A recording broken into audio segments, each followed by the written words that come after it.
아, 연못구어라는 말이 있습니다.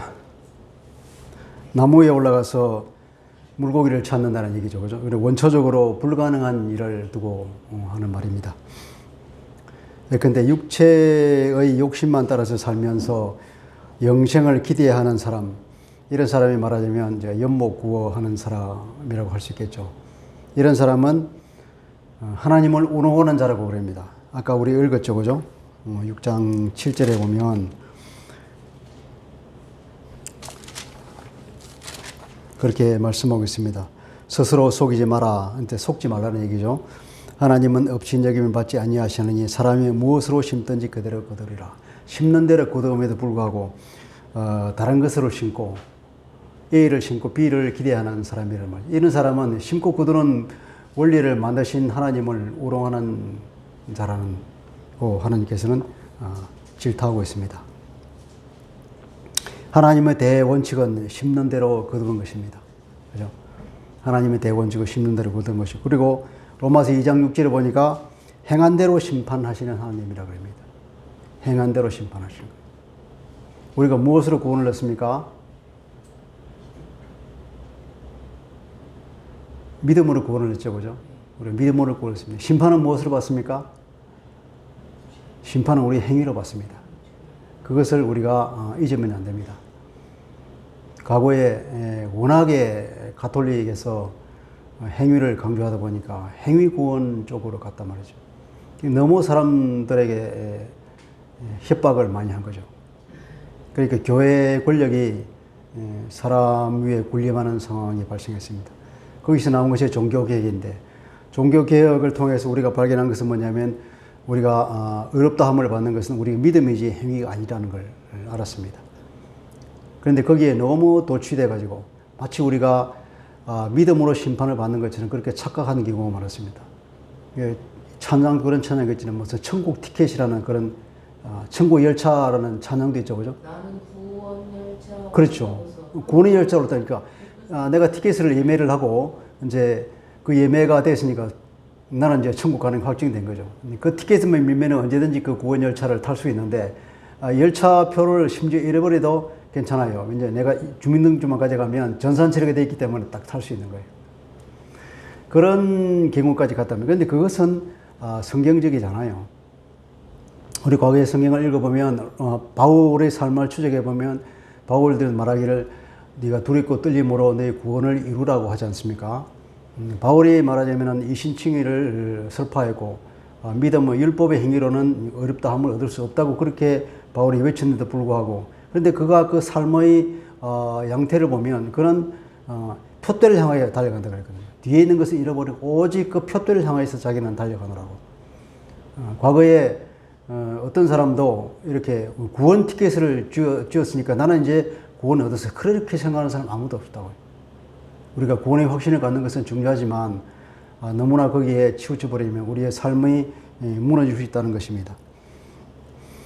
바울이 갈라디아서를 통하여서 갈라디아 사람들에게 왜 너희들이 믿음으로 구원을 얻는데도 불구하고 다시 율법으로 돌아가려 하느냐, 그러면서 그 믿음으로 얻는 그 구원을 그렇게 열심히 설파하고 나서 마지막에 이제 가서는 그러면 너희가 어떻게 살아야 할 것이냐 할 때 우리는 성령으로 생명을 얻으신 성령으로 살아야 된다, 그렇게 말하죠, 그죠? 그 유명한 5장 16절 말씀이 있지 않습니까? 너희는 성령을 따라서 행하라. 그리하면 육체의 욕심을 이루지 않는다. 믿음으로 구원을 얻는 사람은 이제 하나님 앞에 올바른 행동을 보여야 할 차례가 됐는데, 믿음으로 구원을 얻는 사람은 율법의 요구를 성취한다고 그랬죠. 로마서 8장에도 보면 예수 믿는 사람들은 하나님의 요구하시는 그 율법의 그 요구사항을 다 이루는 것이에요.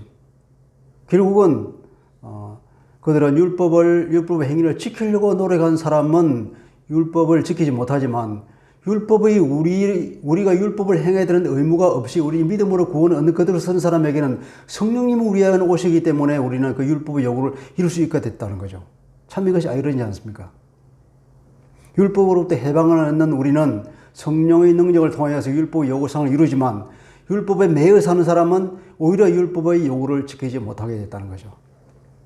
결국은 뭡니까? 우리는 율법의 요구사항을 이루고 하나님께서 원하시는 아름다운 삶을 살아갈 수 있고 그렇게 된다는 거예요. 그러니까 하나님께서는 대원칙이 심는 대로 그런 것이고 행한 대로 심판하기 때문에 그런 성령을 쫓아서 행하는 사람들은 믿음으로 구원을 얻는 그 사람들은 그 행위가 하나님 앞에 합당한 삶이 되어서 심판의 그날에 우리가 하나님 앞에 섰을 때는 우리의 그 행위로 하나님 앞에 옳다 인정을 받는 거예요. 아멘입니까? 아멘. 그렇습니다. 로마서 2장 7절에 보면은 참으면서 선한 일을 하여서 영광과 존귀와 불멸의 것을 구하는 사람에게는 영생을 얻는다 그럽니다. 그런데 이기심에 사로잡혀서 진리를 거스르고 불의를 따르는 사람에게는 하나님의 진노와 분노가 나타난다고 그러죠. 심판이지 않습니까? 그러니까 우리는 믿음으로 구원을 했지만 심판은 우리 행위를 판다는 것을 알고 우리가 하나님 앞에 올바른 삶을 살도록 우리 자신을 돌아봐야 될 것입니다. 이게 갈라디아서의 결론적 권면이 그거잖아요. 성령을 따라서 행하라는 것. 그러면 성령을 따라서 사는 것이 과연 구체적으로 우리 삶에서 어떤 것인가 하는 것이 나타나야 되겠죠. 그러니까 성령을 따르는 사람들, 성령을 따르는 그 교회 공동체, 이런 사람들의 구체적으로 어떤 삶의 모습을 보이는가 하는 것이 갈라디아서 맨 마지막에 나와 있는 오늘의 말씀이죠. 그러니까 실생활에서 구체적으로 우리를 어떻게 권면하시는가를 이제 보게 된다는 거죠. 우리 먼저 심는 대로 거둔다는 대원칙을 알아야 될 것입니다. 우리가 7절, 8절 다 같이 읽어보겠습니다. 7절, 8절 시작. 스스로 속이지 말라.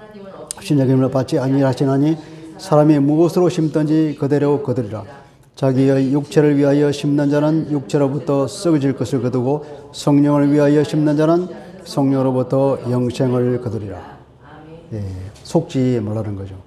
이게 심는 대로 거두는 이 원칙에 우리는 살아가고 있습니다. 그래서 우리는 스스로 속지 말고 사단에 속지 말아야 될 것인데 육체를 위하여 심다는 원문을 보면은 육체 안에다가 심는 거예요. 그러니까 심는다는 건 씨를 뿌린다는 것이거든. 우리 씨를 뿌릴 때에 우리가 두 가지 있는 거예요. 육체 안에다가 그러니까 씨를 뿌릴 때는 뭐 속으로 뿌리잖아요. 어디에 뿌릴까? 여기 뿌릴까? 저기 뿌릴까? 그러니까 육체 안에다가 씨를 뿌리는 거예요. 이 씨를 뿌리면 무엇을 기도냐면은 썩어질 것을 건다는 거예요. 그러니까 성령 안에다가 씨를 딱 뿌리는 거예요. 성령 안에다 씨를 뿌리면 그러면 뭘 거둡니까? 영생을 거둔다는 거죠. 우리가 지난번에 두 갈래 길을 봤죠, 그죠? 예수 믿는 이제 예수를 통해서 우리가 의롭게 되었어요. 의롭다함을 칭함을 받은 사람인데 이 사람은 어떻게 사느냐면 그 삶의 원리는 이제는 우리 죄로부터 해방을 얻었어요. 우리 앞에 두 가지 길이 펼쳐져 있는 거예요. 육체의 소욕을 따라서 살 것인지 내 안에 있는 성령의 소욕을 따라서 살 건지 그것을 누가 결정하냐? 내가 결정하는 거예요. 내 의지대로. 누구의 손을 들으느냐? 육체의 요구에 내가 손을 들어주면 육체의 소욕을 따라 사는 것이고 성령님이 원하시는 것에 내가 손을 들어주면 거기에 따라서 사는 거예요. 여기에 이제 내가 씨를 뿌리는 거죠. 어디에 씨를 뿌리냐? 씨를 뿌린다는 것은 내 속에 있는 그 열정과 나의 자원을 어디다가 쏟는다는 거죠. 나의 에너지를 육체의 요구에다가 쏟아부으면 그것은 썩어질 것을 수호하게 되는 것이고 나의 에너지를 어디다 쏟냐? 내 삶의 에너지를 성령님이 요구하시는 거기에다가 쏟아부으면 영생을 거둔다는 거죠. 그 원칙은 변할 수 없는 것입니다. 우리가 무엇을 거두겠습니까? 썩을 것을 거두렵니까? 아니면 영생을 거두렵니까? 누구든지 영생을 거두고 싶어 하죠. 그런데 문제는 육신의 소욕대로 살면서 영생을 기대하는 것은 연모구호라는 거고 그것은 오히려 하나님을 조롱하는 것과 같다고 하고 있습니다. 그리고 두 번째는 우리가 10절에 보니까 모든 사람에게 선을 행하라고 그래요. 10절을 다 같이 읽어볼까요? 10절 시작. 그러므로 우리는 기회에 있는 대로 모든 이에게 착한 일을 하되 더욱 믿음의 가정들에게 할지니라. 믿음의 가정, 믿음의 권속. 믿음의 권속들은 제일 우선순위고 그뿐 아니라 모든 우리의 이웃들에게 우리는 착한 일을 해야 된다는 거예요. 선을 행하라. 그것이 우리의 행위로 나타날 때 그것이 우리의 삶의 열매가 되잖아요. 그 삶의 열매를 가지고 하나님의 심판날에 우리가 서는 것입니다. 자, 우리가 성령으로 살아야 이런 열매를 거두는데 성령으로 사는 방법은 뭐냐 하는 거죠. 이 5장 25절에 이렇게 말하잖아요. 만일 우리가 성령으로 살면 또한 성령으로 행할지니. 그러니까 우리가 성령으로 생명을 얻었냐? 그러면 성령으로 행하자 이 말이에요. 성령의 의지하에서 삽시다 하는 거예요. 바울이 우리에게 권고를 우리가 성령의 의지하에서 삽시다. 어떻게 그러면 성령의 의지에서 사는 것이 무엇인가? 첫째, 하지 말아야 할 것이 있어. 26절 보니까 헛된 영광을 구하지 말라는 거예요. 서로 노엽게 하거나 서로 투기하지 말지니라. 싸우지 말라는 거예요. 헛된 영광이라고 그랬죠. 헛된 영광이 이게 원어를 보면은 텅 빈 영광이라는 말이거든요. 케노독소스라고 하는데 우리 케노시스라는 말 들어보셨습니까 혹시? 케노시스는 주님이 자기를 모든 것을 비우고 이 땅에 내려오신 그걸 우리가 케노시스라고 이렇게 말합니다. 그걸 케노라고 해요. 이거 다 비우는 거예요. 그러니까 독사라고 하는 것은 영광을 말하는데 텅 빈 영광이죠. 그런데 이것을 원어대로 이렇게 그 어원대로 텅 빈 영광으로 번역했는데 이 말을 실제로 쓸 때는 뭐냐면 자기 자랑이 많은 사람을 두고 할 때 이게 케노독소스라고 그래요. 너무 자기 자랑을 많이 하는 거예요. 잘난 체 하는 사람이 있잖아요. 그런 사람을 두고 케노독소스라고 해요. 케노독소스 하지 마라 이 말이에요. 잘난 체 하지 말고 나와서 교만하게 굴지 말고 다른 사람을 그렇게 함으로 다른 사람을 화나게 만들고 막 서로 투기하고 시기하고 이런 그런 난장판을 만들지 말라는 거예요. 교회 공동체 안에서. 그게 뭐냐? 우선 성령으로 사는 방법으로 하지 말아야 할 것. 오늘 6장에 들어가면 이제 우리가 해야 할 것이 나오죠.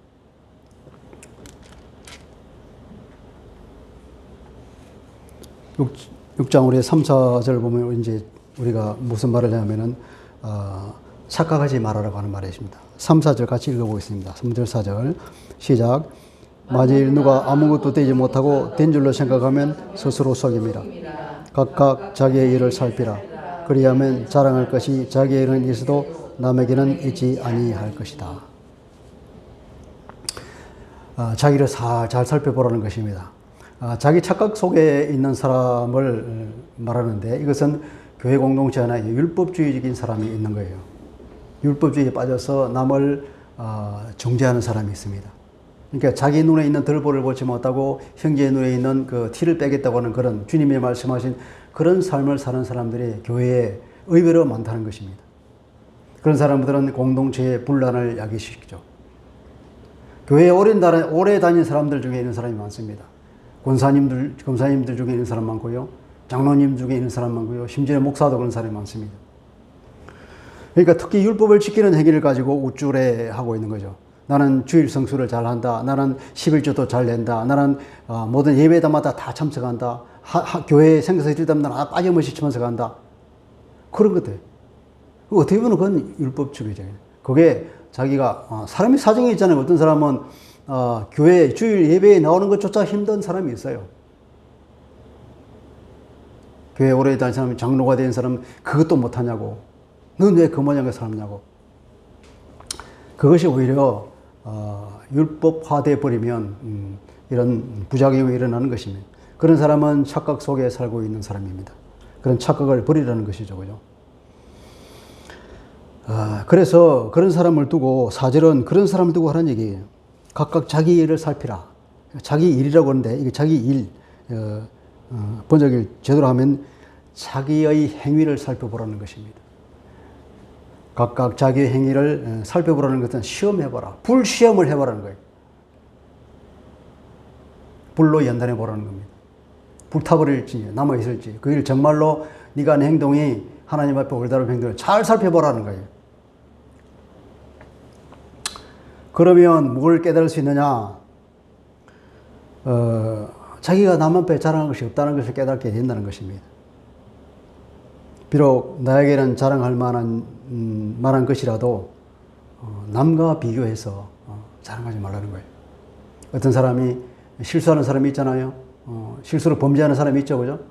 그런 사람을 두고 나는 저 사람보다 잘났어. 저렇게밖에 못해? 그리고 그 사람에게 가서 자랑하는 투로 말한다 그러면 그 사람이 얼마나 상처받겠습니까? 그런 것을 두고 하는 얘기입니다. 그 자기를 잘 살펴보면은 자기에게는 수긍할 만한 일이 있다. 그것이 남에게까지 자랑할 것은 아니라는 거예요. 타인의 실수나 범죄를 자기와 비교해서 자신을 자랑하는 것은 스스로 속이는 것이라고 지적하고 있습니다. 또 하나 여기서 우리가 알아볼 것은 하나님은 모든 사람에게 적절한 달란트를 주셨다는 것입니다. 그래서 누구든지 남에게 주눅들지 말고 살아라는 의미도 있습니다. 남과 비교하여 주눅들지 말고 자긍심을 가져라. 너의 행위를 잘 살펴봐라. 너 속을 잘 살펴보면 하나님께서 너에게 주신 좋은 것이 있을 것이다 하는 거예요. 자기에게 자랑할 것이 있다는 것입니다. 그것을 가지고 하나님 앞에 사는 거죠. 자기의 자랑할 것이 있으면 하나님께 감사하면 됩니다. 그래서 남에게까지 말할 필요는 없는 거예요. 바울이 이렇게 우리가 실제로 살아가면서 공동체를 할 때 우리는 교회 공동체를 이루며 살지 않습니까? 이 공동체가 그만큼 중요하다는 거예요.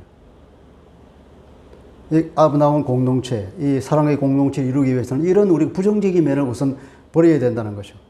그리고 우리 긍정적인 면으로는 우리에게 바울은 권하기를 10절에 모든 사람에게 선행을 하라고 그렇게 권하고 있습니다. 성령 안에서 씨를 뿌리라 그러는데 이것이 무엇일까요? 그것은 바로 선행을 말하고 있습니다. 9절 보면 우리가 선을 행하되 낙심하지 말지니 포기하지 아니하면 때가 이름에 거두리라 그렇게 말하고 있습니다. 기회가 되는 대로 최선을 다하면 기회가 주어졌냐 그 기회를 언제든지 붙잡아라. 기회를 놓치지 말고. 9절 보니까 낙심하지 말라 그러죠. 인내가 필요하다는 얘기입니다. 우리 선을 행하다 보면 좋은 일을 행했는데 오히려 욕들어 먹는 경우가 있습니다. 좋은 일을 선을 행했는데도 불구하고 그것을 전혀 알아주지 못하고 오히려 욕을 하는 경우가 생기죠. 그죠? 이게 사탄이 가만히 두지 않기 때문에 그렇습니다. 에이, 내가 왜 이 짓을 하고 있어? 차지 말지. 그런 마음이 막 이렇게 올라온다는 거예요. 그런데 바울이 그걸 너무 잘 알고 그러지만 인내해라 하는 겁니다. 낙심하지 말라는 거죠. 왜냐하면 우리가 사람으로부터 인정받는 것이 하나님이 보고 계시니까 우리는 그것을 두고 그걸 가지고 마지막 날 하나님 앞에 설 것이기 때문에 그것을 기대하고 살아라는 거죠. 힘 빠지는 상황이 발생할 거라는 거예요. 힘 빠지는 상황이 생기도록 힘 빠지게 살지 말라는 겁니다. 그죠? 여기 보면 포기하지 아니하면 말이죠. 옛날 성경은 우리가 피곤하지 아니하면 이렇게 번역했습니다. 영어 성경 많은 영어에서 포기하지 아니하면 이렇게 번역했는데 우리도 이번에 고치면서 개역 개정에는 포기하지 아니하면 이렇게 번역했거든요. 근데 그 원문이 뭐냐면 나약해지지 않으면 이 말이에요. 힘이 착 빠지잖아요. 우리 선을 행했는데 불구하고 오히려 힘 빠지는 일이 생겨요. 상대방은 오히려 공격을 받아요. 그러면 힘이 쭉 빠지지 않습니까? 그런 일이 생긴다는 거예요. 그럼에도 불구하고 약해지지 마라 하는 거예요. 낙심하지 말고 약해지지 말고 인내를 가지고 끊임없이 계속해서 하나님 앞에서 선한 행동을 하라. 그렇게 권고하고 있는 거예요. 그리고 때가 이르면 거둘거리고요. 때가 이르면 하는 것은 그 각각의 카이로스의 때 이 말이에요. 우리가 때가 크로노스의 때가 있고 카이로스의 때가 있다고 말하잖아요. 우리가 그냥 시간적인 그걸 카이로스의 시간이라고 그러는데 이때의 시간이라 때라고 하는 것은 카이로스라는 카이로스는 하나님의 특별한 때를 말하는 거예요. 그래서 아까 우리가 기회가 된 대로 그 기회도 말하자면 원문은 카이로스예요. 우리가 기회가 하나님께서 우리에게 주는 어떤 기회가 있는데 그 기회를 붙잡는 것 그리고 하나님의 정한 때가 있어요. 그 때를 기다릴 필요가 있는 거죠. 그냥 우리가 흘러가는 이런 시간이 아니라 하나님의 특별한 때가 그 각각의 행위마다 하나님이 정한 때가 있는데 그 때에 하나님께서 우리에게 그런 뭡니까? 그 보상을 주시고 거기에 따른 기쁨이 오게 돼 있다는 겁니다. 그 때를 우리가 기다리는 것입니다. 그러니까 믿음으로 소망 가운데서 인내하면서 계속해야 될 필요가 있다는 것은 바로 이런 하나님의 특별한 카이로스의 때마다 하나님께서 응답을 주시기 때문에 그 때를 기다려라 하는 것입니다. 어떤 사람이 이런 얘기를 합니다. 그리스도인들은 너무 어린아이와 같은 그런 조급함을 가지고 있다. 뭐냐? 그날을 심어서 그날을 거두리로 한다는 거죠. 우리 그날 당장 우리가 선을 행했으면 그렇게 좋은 피드백이 오고 그러고 서로 기뻐하고 그러면 좋겠는데 세상은 안 그렇다는 거죠. 사단의 지배가 사단의 호용을 세상을 뜯고 있는 이 세상에서는 그렇지 않다는 거예요. 그래서 하나님의 특별한 카이로스의 때가 있고 그 때에 우리가 그 기쁨을 얻는 것이지 즉각적으로 오지 않는다는 것입니다. 그래서 그것을 알고 알고 싸우는 것은 이제 이기잖아요. 우리 그걸 알고 우리가 선을 행했지만 이렇게 나쁜 영향이 온다. 오히려 물에 빠진 사람 건져놨더니 보따리 내려라 하는 그런 상황이 발생할지라도 우리 힘 빠지지 말고 나에 계시지 말고 인내를 가지고 소망 가운데 계속 해 나갈 필요가 있다는 것입니다. 예. 그래서 히브리서 12장은 이렇게 말합니다. 인내로서 우리 앞에 당한 경주를 잘해라. 누구든지 우리 앞에 그리스도인 앞에 주어지는 경주가 있는 거예요. 100m 경주든 1000m 경주든 이 경주를 인내로서 경주를 해라 그러죠. 믿음의 주요 또 온전케 하시는 이 예수를 바라보라. 그리고 오직 우리 주 예수 그리스도를 바라보면서 인내하면서 달려가라고 이렇게 격려하고 있잖아요. 데살로니가후서 3장 13절에 보면은 형제들아 너희는 선을 행하다가 낙심하지 말아라. 왜 이런 말을 합니까? 낙심하는 일이 있다는 겁니다. 낙심할 일이 많이 생긴다는 거예요. 선을 행하면은 좋은 피드백이 옵니까? 안 그런 일이 더 많다는 거죠. 그럼에도 불구하고 이것이 우리가 성령 안에 씨를 뿌리는 행위이기 때문에 해야 된다는 것입니다. 다시 우리 1, 2절로 돌아가 보겠습니다. 우리가 믿음의 공동체 안에서 그러면 어떻게 선을 행할 것인가? 그것이 구체적으로 이제 바울이 예를 주고 있죠. 그죠? 1절을 제가 읽어보겠습니다. 형제들아 사람이 만일 무슨 범죄한 일이 드러나거든 신령한 너희는 온유한 심령으로 그러한 자를 바로 잡아주라 그러죠. 바로 잡을 뿐 아니라 그리고 너 자신도 살펴봐서 너도 그런 시험을 받을까 오히려 두려워해라 그렇게 말하고 있습니다. 그러니까 교회 공동체 안에는 이렇게 약한 자가 믿음이 약한 자가 이렇게 마련이잖아요. 실수하는 사람이 있다는 거예요.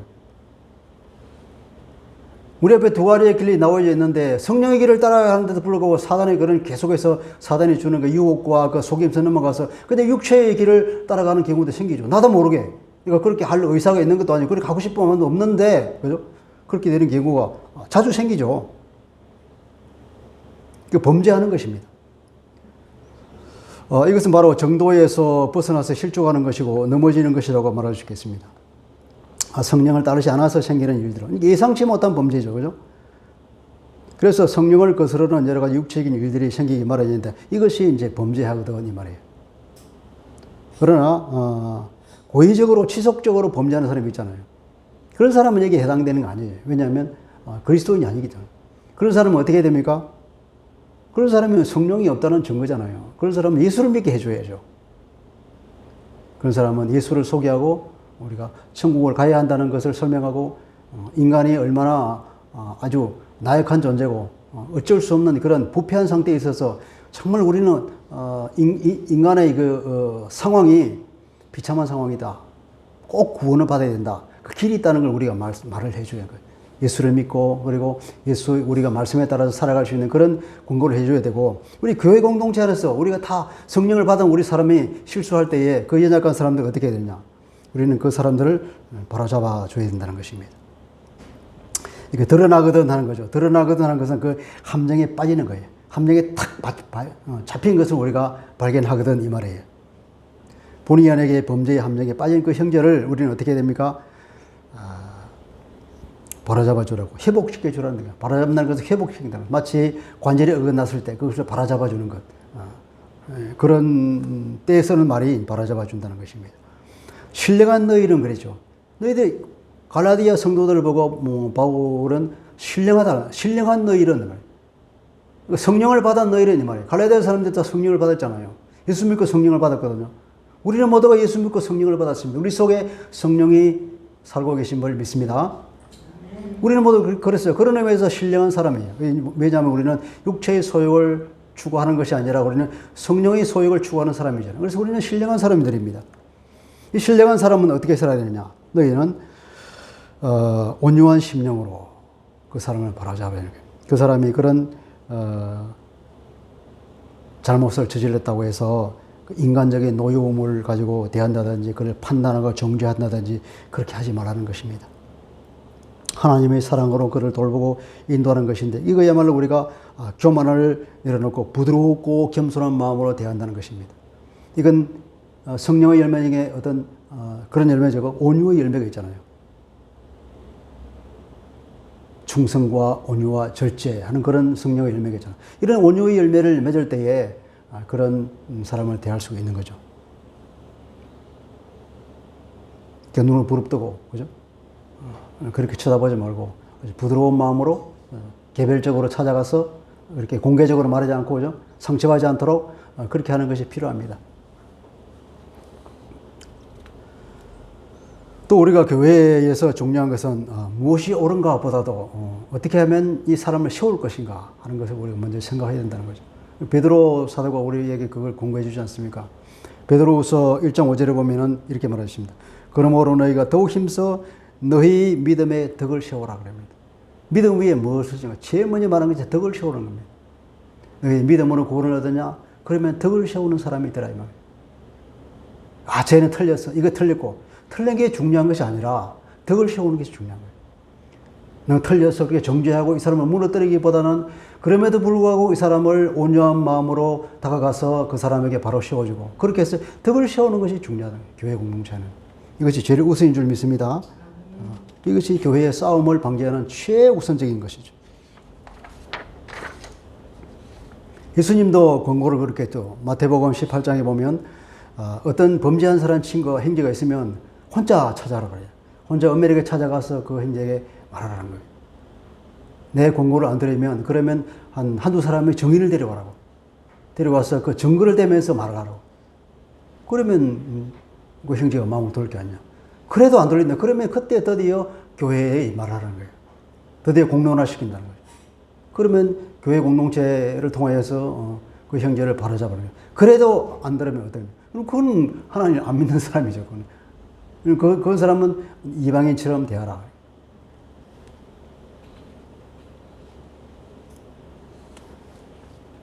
그렇게 잘 바로 잡아주라고 하면서 한편으로는 이렇게 말해요. 너 자신을 살펴봐. 너도 그런 시험을 받지 않도록 해라. 그럽니다. 이게 우리가 반면교사로 삼아라는 말이죠. 남의 잘못을 두고 그걸 비난하고 욕하기 이전에 타산지석으로 삼는 지혜가 필요하다는 것입니다. 왜냐하면 우리는 누구나가 다 그런 유혹에 취약한 존재이기 때문에 그렇습니다. 그런 흉악한 범죄를 저지른 사람 보고 우리는 많이 욕하잖아요. 저도 많이 욕을 하는데 사실은 그게 틀린 거예요. 왜냐하면 나 자신도 언제 그런 범죄를 언제든지 저질 수 있는 그런 환경과 여건이 다 갖춰진 사람이에요. 우리는 그런 범죄를 안 저지른 게 오히려 우리 하나님께 감사해야 되는 거죠. 하나님이 나를 지켜주셔서 그렇구나. 그걸 알아야지. 내가 잘났어? 천만이죠. 아무도 그런 사람 없잖아요. 누구든지 그런 사단의 강력한 유혹과 그런 속임수 늘어가면 안 넘어질 사람은 누가 있겠어요?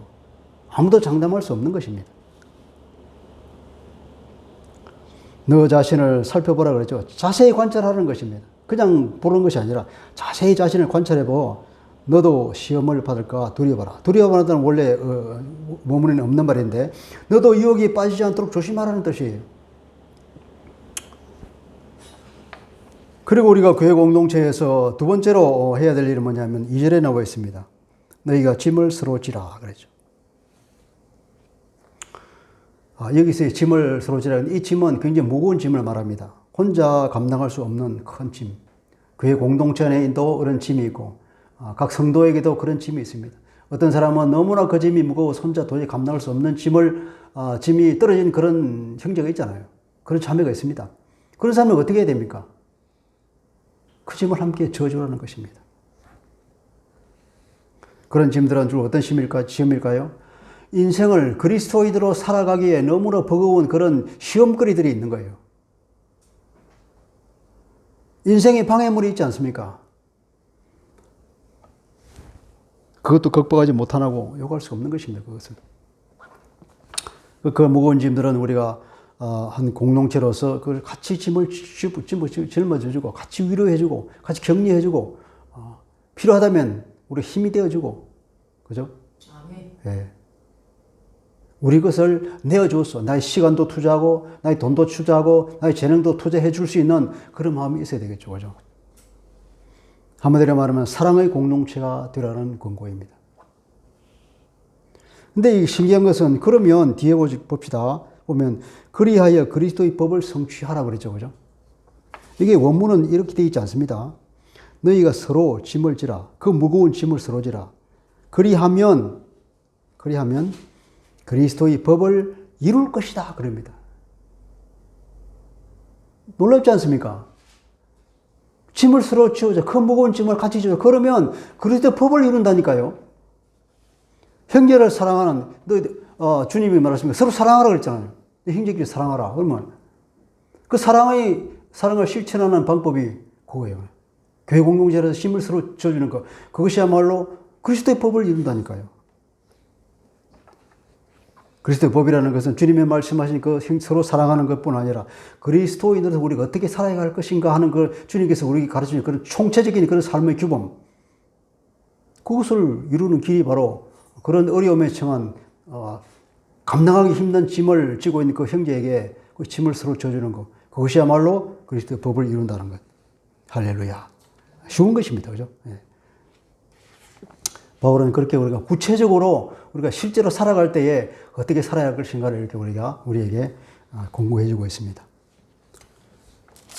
그 다음에 우리가 봐야 할 것은 이제 우리 개인으로 그럼 개인이 어떻게 해야 되느냐.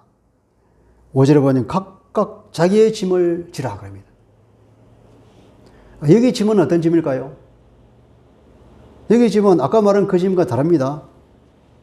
아까 그 짐은 원문에 보면 바로스라는 짐이고 여기서 짐은 프로티온이라고 하는 짐입니다.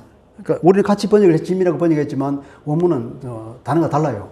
이것은 각 개인이 지고 가는 짐입니다. 먼 길을 떠날 때 우리가 누구나 다 괴나리 벗짐을 등에 메고 가잖아요. 그런 짐인 거죠. 그리스도인으로 살아가기 위해서는 일단 우리가 감당해야 될 몫이 있지 않습니까? 그걸 말하는 것입니다. 여기서 말하자면 우리가 심판의 날, 그 마지막 때에 심판할 때 우리가 행위대로 행한 대로 보응을 받는데 그 행함의 대상이 바로 이런 짐인 거죠. 그리스도인으로서 이 땅에서 감당해야 될 개인의 몫이라고 말할 수 있겠습니다. 이것은 심판 때에 상급을 받을 행위의 기초가 되죠. 이것은 타인이 져줄 수 없는 짐입니다. 그죠? 흔히 우리가 추상적이지만 생각해 볼 수 있는 것은 그리스도인들이 이 땅에서 뭐라 그랬죠? 세상의 빛이요 소금이지 않습니까? 우리 세상에서 빛이요 소금의 역할을 다 하는 것. 이것이 우리가 마지막 때에 우리의 행위를 가지고 하나님 앞에 상급을 받을 기초가 되는 거죠. 그리고 성령의 열매를 맺는 그 열매를 가지고 주님 앞에 서서 상을 받겠죠. 우리가 여러 가지 사랑의 수고를 하잖아요. 그 사랑의 수고를 하면 그 행위, 그것을 가지고 마지막 심판 때에 하나님 앞에 서서 우리가 상급을 받는 재료가 되는 것입니다. 이런 누구나가 져야 될 그리스도인으로서 우리가 살아갈 때 어떻게 보면 그건 우리의 기회이죠. 하나님 앞에 상을 받을 수 있는 그런 많은 기회들, 그런 기회는 자기가 져야 되는 거죠. 그리스도인으로서 마땅히 해야 될 것을 잘 감당하면서 성령의 열매를 풍성히 맺으며 사는 그런 아름다운 삶을 살아라고 하는 것. 그것이 바울의 권고입니다. 자, 말씀을 정리해 보겠습니다. 심는 대로 거두고 행한 대로 보응받는 대원리 하에서 우리가 어떻게 살아야 할 것인가?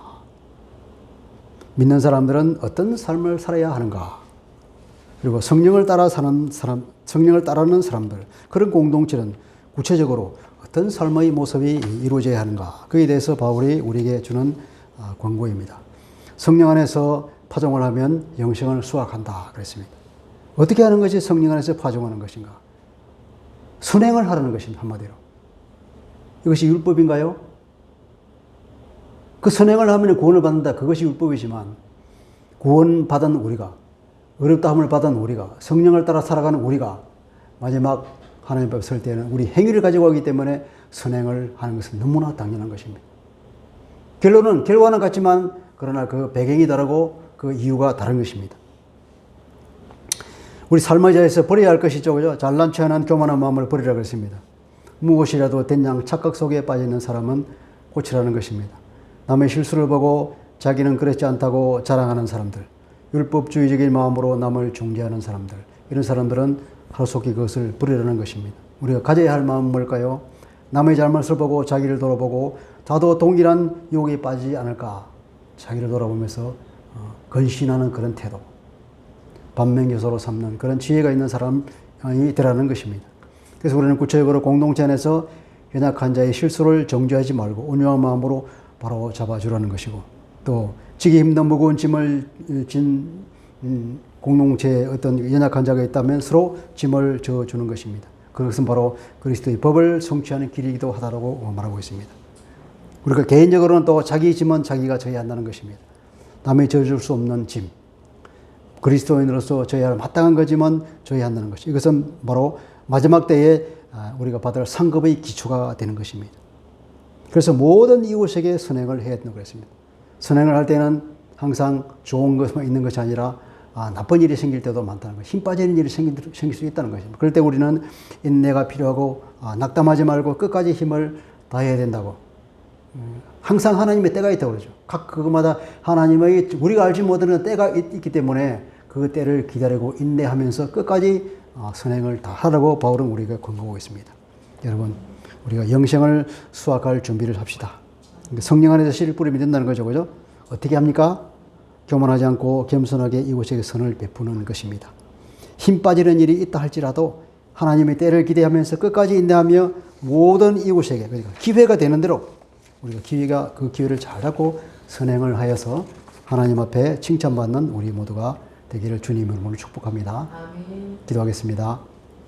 하나님 아버지, 오늘 갈라디아서를 마치면서 바울이 갈라디아 성도들에게 주는 마지막 권면의 말을 우리가 보았습니다. 들었습니다. 주님, 그렇습니다. 우리가 구체적으로